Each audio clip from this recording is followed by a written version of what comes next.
Good morning everyone. मैं नील नायक Mahadevi Tapadia girls college के इस यूट्यूब चैनल में आपका बहुत बहुत स्वागत करता हूँ। लास्ट वीडियो में हमने देखा था कि एकाधिकार में फर्म किस तरीके से व्यवहार करती है। हमने एकाधिकार में फर्मों की विशेषताएं पढ़ी, हमने एकाधिकार के अंतर्गत फर्मों की क्या क्या कंडीशन होती है वो पढ़ी। हमने एकाधिकार में जो फर्म का साम्य होता है टीआरटीसी के अंतर्गत मेथड के अंतर्गत आप किस तरीके से निर्धारण करते हैं वो पढ़ा। और हमने स्टार्ट किया था सीमांत आगम एवं औसत वक्र विधि में फर्म किस तरीके से फर्म के साम्य के लिए व्यवहार करती है, किस क्या क्या कंडीशन होती है उसकी। तो हमने उसमें अल्पकाल की स्थिति में पढ़ा था कि अल्पकाल में फर्म है जो अतिरिक्त लाभ की कंडीशन पे होती है, ठीक है, नंबर 1 कंडीशन थी उसकी। उसके बाद में सामान्य लाभ भी प्राप्त कर सकती है और हानि भी प्राप्त कर सकती है।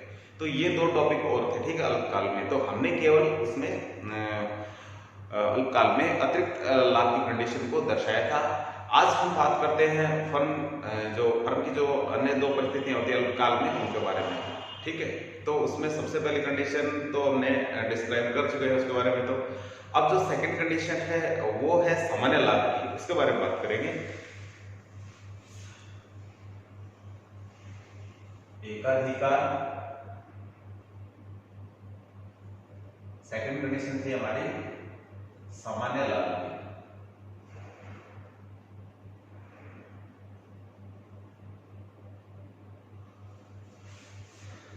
तो सामान्य लाभ कब होता है? तो इसका सिंपली अपन अर्थ बताएं तो कहेंगे कि जब फर्म की औसत लागत और औसत आगम यानी एआर और एसी दोनों क्या हो जाए, बराबर हो जाए, उस कंडीशन में फर्म को क्या होता है, केवल सामान्य लाभ होता है, ठीक है।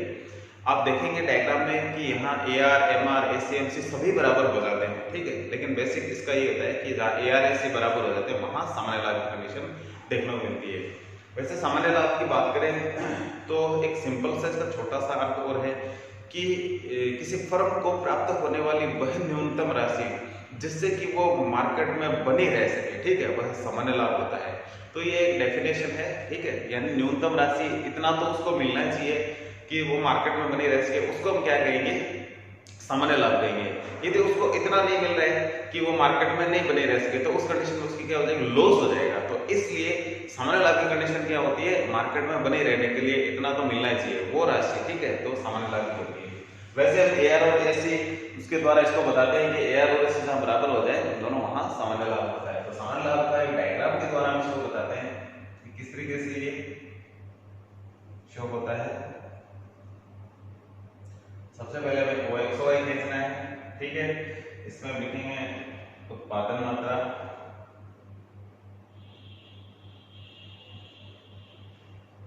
इधर लिखेंगे कीमत, आगम और लागत,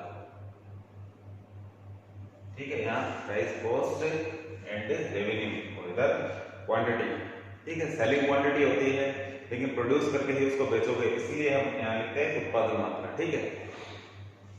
तो हम जानते हैं कि एकाधिकार में जो वक्र हमारे होते हैं आगम वक्र, उसको हम एआर, एमआर वक्र बोलते हैं।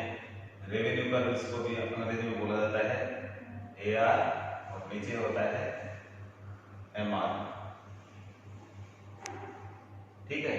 तो ये कंडीशन होती है, ठीक है, लेफ्ट टू राइट डाउनवर्ड होते हैं, 22 लाइन गिरते होते हैं। अब हमें क्या करना होता है कि एससी को, ठीक है, एससी यदि नीचे से काट दोगे यानी एआर से नीचे कर दोगे तो नॉर्मल प्रॉफिट हो जाएगा ना, ऐसा मतलब हो जाएगा। और इसको यदि स्पर्श करा के निकालेंगे तो केवल क्या होगा, सामान्य लाभ होगा। तो हम इसको क्या करते हैं, स्पर्श कराते हैं कहीं पर भी इस तरीके से, एससी को यहां हमने स्पर्श कराया है, ठीक है। और मार्जिनल कॉस्ट, इसको इसके न्यूनतम बिंदु, इसका न्यूनतम बिंदु लगभग गिर रहा है, यहाँ गिर रहा है, यहाँ तक गिरा है, यहाँ काटेंगे इसको, ठीक है। और ठीक इसके नीचे ही काटना होता है अपने को इस तरीके से, मार्जिनल कॉस्ट इस तरीके से, ठीक है। मार्जिनल कॉस्ट को नीचे से काटना, यहाँ काटेंगे न्यूनतम बिंदु में, साथ में आपको देखना है कि फर्म का सामने इसमें, क्योंकि यहाँ एआर और एसी में अपने को सामान्य लाभ की कंडीशन दिखानी है, इसलिए जहां एक दूसरे को करते हैं ठीक उसी के नीचे आप इसको काटिए, ठीक है, एमआरएमसी को। तो ताकि क्योंकि ये सामने हो जाएगा और सामने में क्वांटिटी तय होती है और इसी सामने में क्या है, रेट हम तय करेंगे क्योंकि ये टच हो जाएगा इसके इसलिए। तो यहाँ हमारा ए बिंदु है, ठीक है, और इसको हम आर नाम देते हैं और ये हो जाएगा AC के बीच में अंतर नहीं किया है, ठीक है। AR AC के अंदर बीच में अंतर नहीं होगा, यानी दोनों बराबर होंगे। इसका मतलब क्या होगा, ये है जो कंडीशन है वो किसकी है, सामान्य लाभ की कंडीशन है, ठीक है। तो ये सामान्य लाभ की स्थिति है। अब इसमें यदि बात करते हैं कि हमें क्या क्या प्राप्त हो रहा है, तो इसमें बात करेंगे कुल लागत की बात करेंगे, कुल आगम की बात करेंगे, total cost and total revenue, ठीक है। और सामान्य लाभ तो वैसे ही हमें दिखाई देगा इसमें, ठीक है, कि दोनों ये बराबर है इसके। अब आप देखेंगे इसमें कुल लागत कितनी है, ठीक है। ये जो उत्पादन स्तर है, ठीक है, ये किस लेवल पर जाकर टच करता है, कॉस्ट के आर बिंदु पर टच करता है जाकर, ठीक है। ये कॉस्ट है, ठीक है। तो इसको जैसे इधर टच किया, इधर मिलाते हैं, ठीक है, इधर प्राइस होगा, क्यों, क्योंकि AR भी ये टच कर रहा है। ऊपर चलते हैं वापस, यहीं पे AR को टच करता है, यहीं पे AC को टच करता है। इसका मतलब AR AC दोनों यहाँ बराबर है, ठीक है। और AR को टच करते हैं तो इधर मिलाते हैं, आपको पता है, क्योंकि AR और प्राइस जो एक अधिकार में क्या होते हैं, दोनों बराबर होते हैं, ठीक है। तो इस तरीके से हम इनको बताएंगे। तो यहाँ यदि इसकी बात करेंगे तो RQ या QR ही कॉस्ट और QR ही जो रेवेन्यू है, ठीक है। लेकिन पूरे क्षेत्र की बात करें तो कहेंगे यहाँ से QRPO हो जाता है, इधर से बोले तो OPRQ, ठीक है। यही कॉस्ट और यही रेवेन्यू है, तो ये हो जाएगा OPRQ और ये भी है OPRQ, ठीक है। तो इसका रीजन क्या होगा कि ये इसमें सामान्य लाभ पर है, तो इसका रीजन हम देंगे क्योंकि AR और AC दोनों क्या है, बराबर है, that is region of the normal profit. तो इसका हम लिख देंगे, ये तो इसकी बेसिक हो गया। E के बारे में बताएंगे, इक्विलिब्रियम बनाना है, ठीक है। ये वहां है जहां MR ने यानी मार्जिनल रेवेन्यू ने मार्जिनल कॉस्ट को काटा है, ठीक है। और ये क्वांटिटी तय करता है, ठीक। OP कीमत पर OP मात्रा का ध्यान रखता है, जैसा कि लास्ट डायग्राम में हमने डिस्क्राइब किया था, वही इसमें समझ आएगा कि E फर्म का साम्य है, ठीक है। E is equilibrium of firm, जो क्या बताता है हमें कि OP कीमत पर OQ मात्रा का निर्धारण होता है, ये हमें इक्विलिब्रियम बताता है।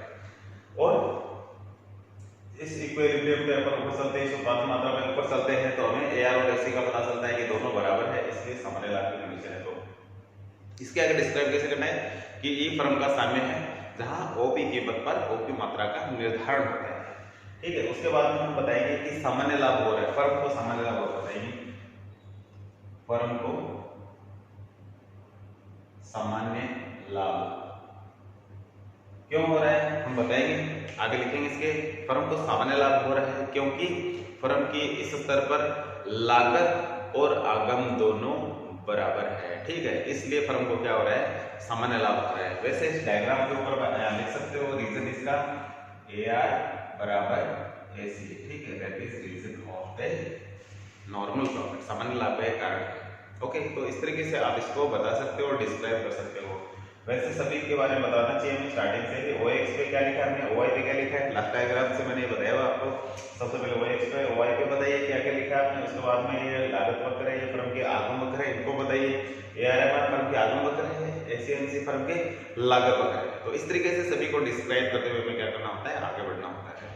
अब हम बात करते हैं हमारी सेकंड कंडीशन आती है उसकी। सेकंड हम डिस्कस कर चुके हैं, सेकंड पे अब थर्ड कंडीशन पे चलते हैं। थर्ड कंडीशन होती है लॉस की, ठीक है। पहला हमने किया अबनॉर्मल प्रॉफिट, सेकंड हमने किया नॉर्मल प्रॉफिट। अब हम किसकी बात करेंगे, वो होगा लॉस का, कि क्या फर्म को लॉस भी हो सकता है। तो इसमें क्या कभी लॉस भी हो सकता है, क्यों नहीं हो सकता। यदि फर्म की लागत है वो आगम से ज्यादा हो जाए तो लॉस हो जाएगा, सिंपल सी बात है। ये कंडीशन अल्पकाल में देखने को मिल सकती है, ठीक है।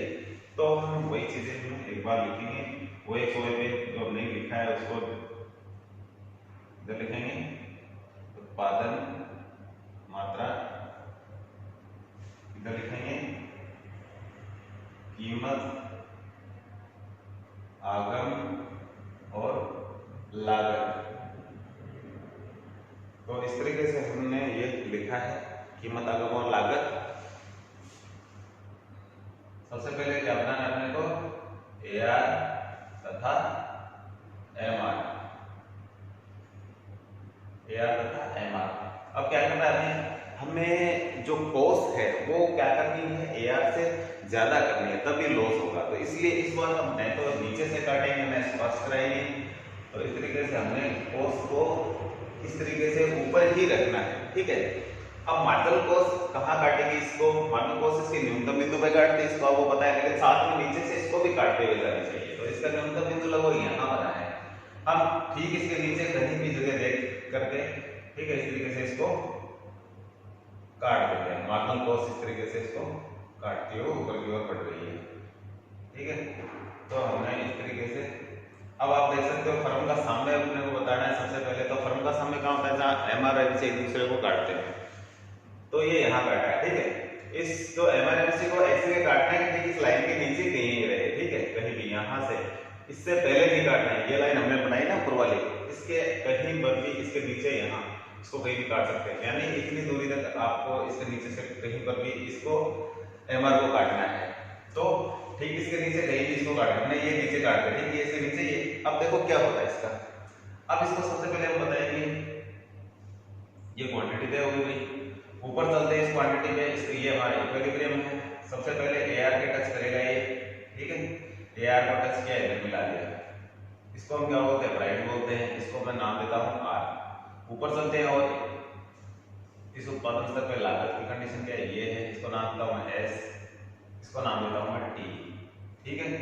तो इस तरीके से हम इस उत्पादन स्तर की बात करें तो लागत कितनी है, आगम कितना है, बता सकते हैं आप कि RQ है, Q से लेके R तक रेवेन्यू हो रही है, QR रेवेन्यू है, और Q से लेके S, QS क्या है, कॉस्ट,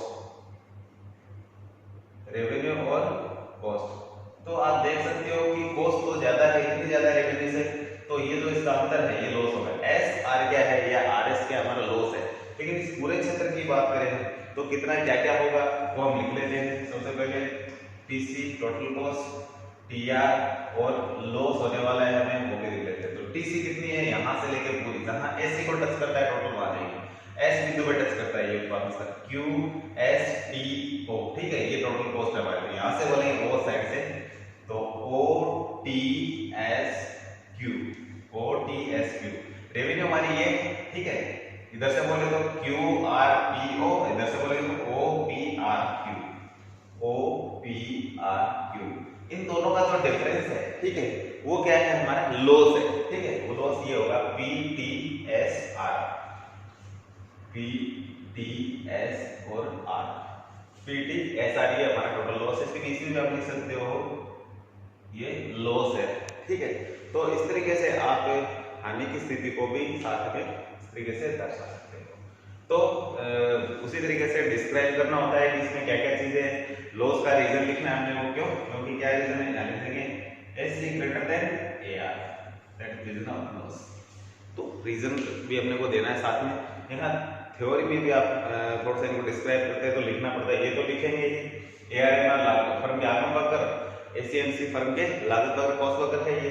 फिर कहेंगे फर्म को, फिर ई के बारे में सबसे पहले तो ये ई फर्म का सामने जहाँ OP कीमत पर OQ मात्रा का निर्धारण होता है, वो हमें बताना होता है, OP कीमत पर OQ मात्रा, ठीक है, ये हमें लिखना होता है हर डायग्राम में। उसके बाद में हमें क्या करना है, हमें ये बताना है कि फर्म को लॉस क्यों हो रहा है। फिर हम लिखेंगे फर्म को लॉस हो रहा है क्योंकि फर्म की क्या है, ये AC, फर्म की AC greater than AR, firm की औसत लागत औसत आगम से अधिक है।